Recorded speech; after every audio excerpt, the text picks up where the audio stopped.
Bonjour mesdames, messieurs, je suis le professeur Normand Cornette, spécialiste en sciences des religions, avec notre invitée Nicole Bertrand, guide rallienne. Alors Nicole Bertrand, on parlait de la procréation chez les ralliens. Souvent dans les religions monothéistes, d'autres mouvements religieux, la raison d'être de la sexualité, c'est la procréation. Quel est le but de la sexualité chez les ralliens? Est-ce que c'est la procréation? Pourquoi faire la sexualité chez les ralliens? Les Elohim nous ont créés capables de procréer grâce à la sexualité, oui. Pour les Raéliens qui choisissent d'avoir des enfants, ils peuvent décider que leur sexualité ne sera utilisée que pour faire des bébés. C'est leur choix, c'est leur liberté. Maintenant, j'en connais pas. Mais c'est leur choix. Ça pourrait exister que des Raéliens décident on va faire un bébé, mais on ne fera jamais l'amour sans avoir l'intention de procréer. C'est leur liberté. Je connais par contre des Raéliens qui ont, comme la plupart des gens, pas envie d'avoir des bébés, mais pas en tout cas à chaque année, et qui, comme la majorité des gens dans notre société maintenant, qui ont une sexualité destinée à leur épanouissement personnel. Si c'est agréable d'avoir de la sexualité, c'est parce que les Elohim ont fait en sorte que ce soit agréable. Ils nous ont créés avec un centre du plaisir dans le cerveau. D'ailleurs, chaque fois qu'on ressent du plaisir avec nos sens, que ce soit par le toucher, par l'ouïe, l'odorat, les caresses, la sexualité, les fibres nerveuses sont connectées au centre du plaisir dans le cerveau. Donc, ce n'est pas la vulve ou le pénis qui ressent le plaisir, c'est le cerveau lui-même. C'est là que ça se passe. C'est neurologique. Tout à fait. Donc, si on a été créé avec un centre du plaisir, et c'est vrai pour les déistes aussi, ceux qui pensent que c'est un Dieu qui les a créés, capables de plaisir, nous on dit que c'est les Elohim qui nous ont créés avec le centre du plaisir, bien, c'est parce que c'est fait pour que ça fonctionne. Donc, l'épanouissement sexuel, l'égalité sexuelle, le respect du développement des individus et de leur attirance sexuelle, temporaire ou permanente, toute la gamme est permise, que les gens aiment les gens du même sexe ou du sexe opposé, ou de temps en temps le même sexe, ou de temps en temps du sexe opposé, homosexuel, hétérosexuel, bisexuel, dans toute la panoplie des options, c'est naturel, avec une condition, c'est que ce soit fait dans le respect de la personne, donc entre adultes consentants. Puis quand on dit adulte, ben, ça varie selon les pays, l'âge adulte pour la sexualité. Donc, l'invitation, c'est épanouissez-vous, mais soyez responsables. Si vous ne voulez pas faire d'enfants, utilisez la contraception. Et soyez aussi respectueux des goûts des personnes, de la ou des différentes personnes avec lesquelles vous allez partager votre sexualité tout au long de votre vie. Une autre notion très importante dans l'enseignement des Elohim, c'est que aucun être humain ne peut posséder un autre être humain. Donc, un contrat de mariage, c'est comme on prend possession l'un de l'autre. C'est un engagement. Il y a des gens qui aiment ça comme ça les sécurise, mais en même temps, pour moi, c'est une utopie. C'est d'ailleurs pourquoi, en fait, je n'ai pas le démontré, combien il y a de divorces. C'est parce qu'on ne peut pas posséder quelqu'un, c'est impossible, c'est une illusion. Ça fonctionnait peut-être dans les générations passées où les gens mouraient beaucoup plus jeunes. Ils s'aimaient jusqu'à ce que l'un des deux meure. Mais maintenant, avec la longévité, les gens se disent, bon, on va habiter ensemble, on va former un couple, on va avoir des enfants ensemble pour le temps qu'on va être heureux ensemble. Donc, les Raéliens aussi forment des couples. Mais sans signer un contrat de mariage pour le meilleur et pour le pire jusqu'à ce que la mort nous emporte ou quelque chose du genre. On sait d'avance que le fait d'avoir signé un contrat, ça enlève la liberté d'aimer. Alors, le but de la sexualité chez les Radiens, c'est le plaisir? C'est le plaisir. Mais Pur et simple. Mais ça n'exclut pas le plaisir de procréer. Ça englobe le plaisir de procréer. Alors, vous avez employé le mot l'épanouissement. Quel est pour vous le rapport dans la sexualité entre plaisir et l'épanouissement? C'est pas mal la même chose. Quelle que soit l'attirance sexuelle d'un être humain, raélien ou pas, si cette personne est vraiment avec le type de personne qui les attire, qui les allume sexuellement,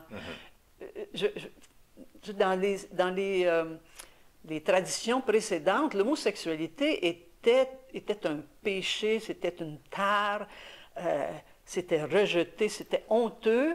Alors, il y a des hommes hétérosexuels qui se forçaient à aller avec des femmes pour essayer d'être intégrés dans la société, et l'inverse. Donc, ils avaient de la sexualité, mais ce n'était pas le plein épanouissement parce qu'ils se sentaient contraints d'essayer d'être normaux pour être acceptés socialement. Alors que pour nous, ni l'hétérosexualité n'est anormale, ni l'homosexualité n'est anormale. Alors, Donc, toute expression sexuelle, peu importe l'orientation, est valable et vous allez valoriser tout plaisir sexuel, tout épanouissement sexuel. Entre adultes consentants, dans D'accord. le respect et la responsabilité qui vient avec la sexualité. Ce sont les restrictions. Soyons responsables de ne pas procréer quand ce n'est pas ce qu'on veut. Soyons responsables de ne pas transmettre des maladies si on en a. Prenons nos précautions. Donc, c'est la responsabilité de l'acte sexuel, mais sans exclusion d'attirance pour des gens du même sexe ou du sexe opposé. Donc, vis-à-vis de la communauté LGBTQ ou encore transgenre, quelle est la vie du mouvement ralien? Il y a une acceptance totale de toutes les attirances, même au niveau des guides, donc les plus hauts responsables du mouvement ralien. Il y a des guides hétérosexuels, il y a des guides homosexuels, et il y a eu une guide transgendre, une des premières au Québec, qui est maintenant décédée. Mais donc,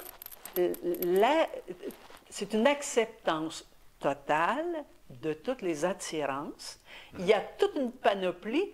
Puis le problème de notre société, c'est qu'on essaie de diviser puis de mettre dans des tiroirs. Les hommes doivent être attirés par les femmes, puis tout le reste, c'est pas normal.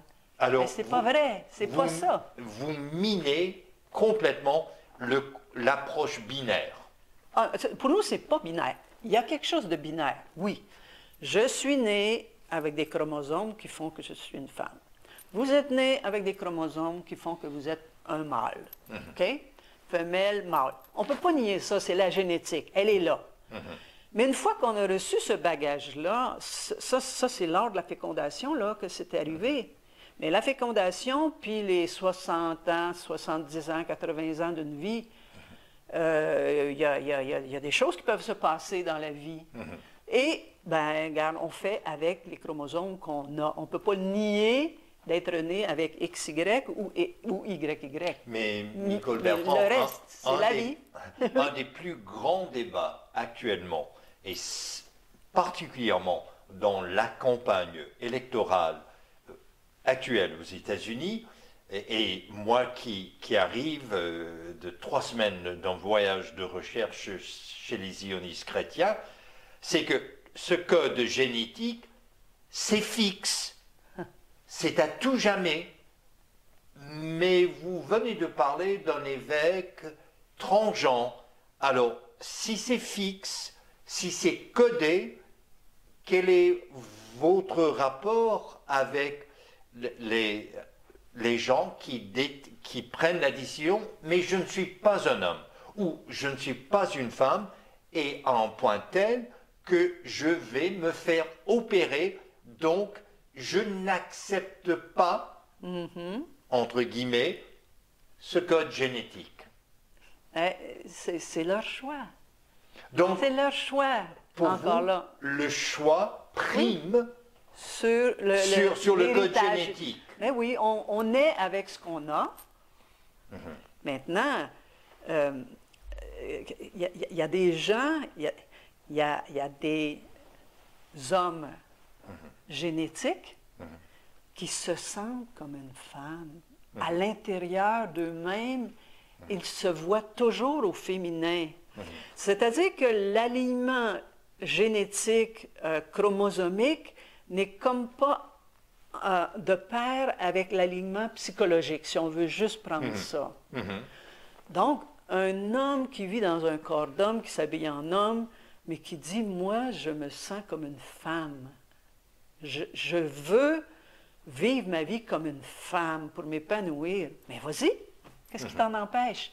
C'est ton choix, c'est ton épanouissement. Alors, fais ce qu'il faut si tu es bien sûr de ton coup. Là où on peut peut-être mettre un bémol, c'est quand ça se fait très jeune. Il y a peut-être une question de maturité. Je pense qu'il ne faut pas passer au bistouri trop jeune parce qu'il y a un risque de se dire finalement, j'aurais pas dû ou c'était juste une phase dans ma découverte de moi-même. Donc là, il y a peut-être un bémol à passer. Alors, je donne un exemple. Moi qui est américain du Texas, il y avait un grand athlète qui, ici même, à Montréal, a gagné des médailles lors des Olympiques. Il s'agit de Bruce Jenner, qui était un des plus grands champions, un des plus grands athlètes masculins dans l'histoire des Olympiques de la part des États-Unis, qui maintenant est Caitlyn Jenner.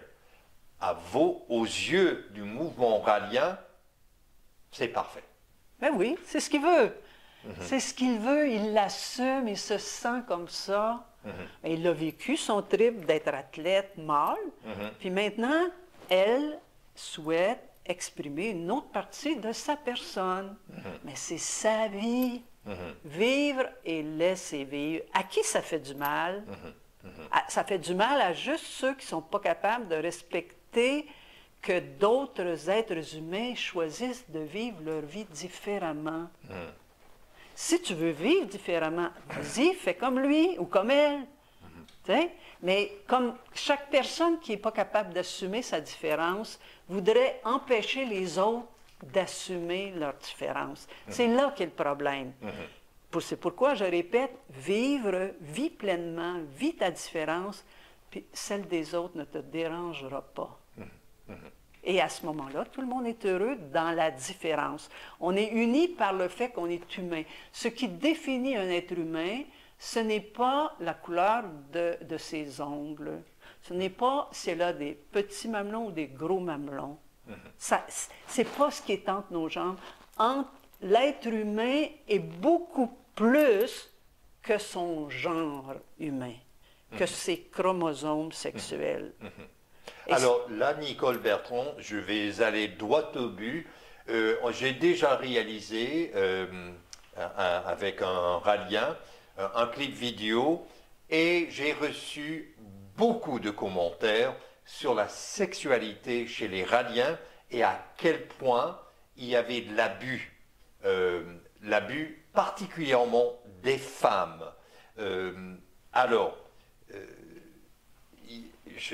En tant que spécialiste en sciences des religions, je suis très conscient que ça existe des caricatures, ça existe des stéréotypes, ça existe une image médiatique des rallyens, des ralliennes.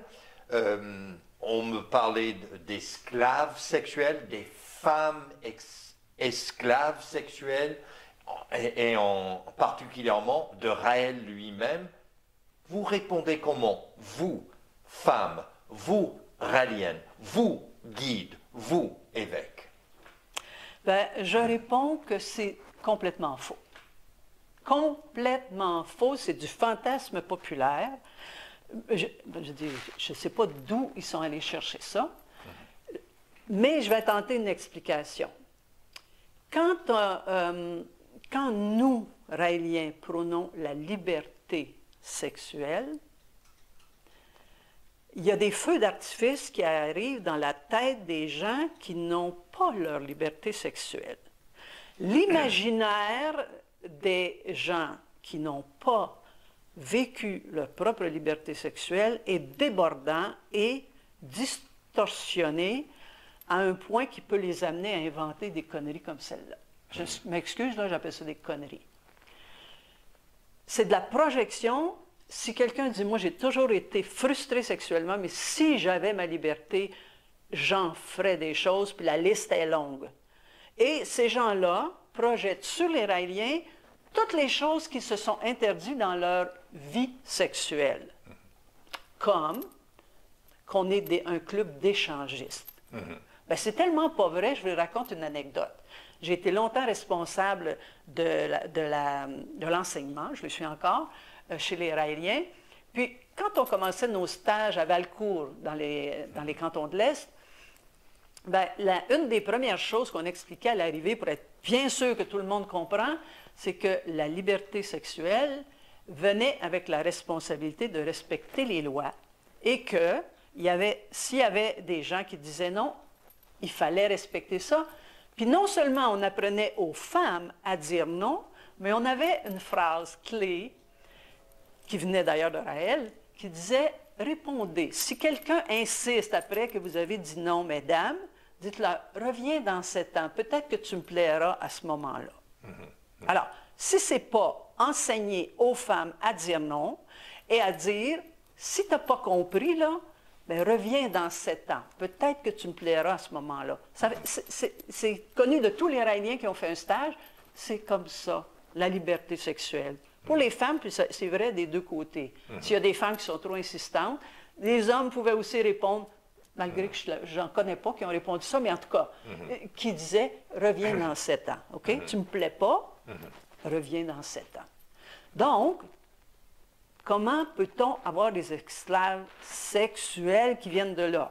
Ça, c'est notre enseignement. Mais est-ce que ça veut dire que le plaisir sexuel a carte blanche chez les Raéliens? Carte blanche, non. Parce que si vous voulez du plaisir sexuel puis que moi, j'en veux pas, ben vous n'avez pas carte blanche. Parce que j'ai le droit, c'est pour ça que je répète et je répète et je répète, entre adultes consentants. Consentants, ça veut dire que ça prend 2 oui.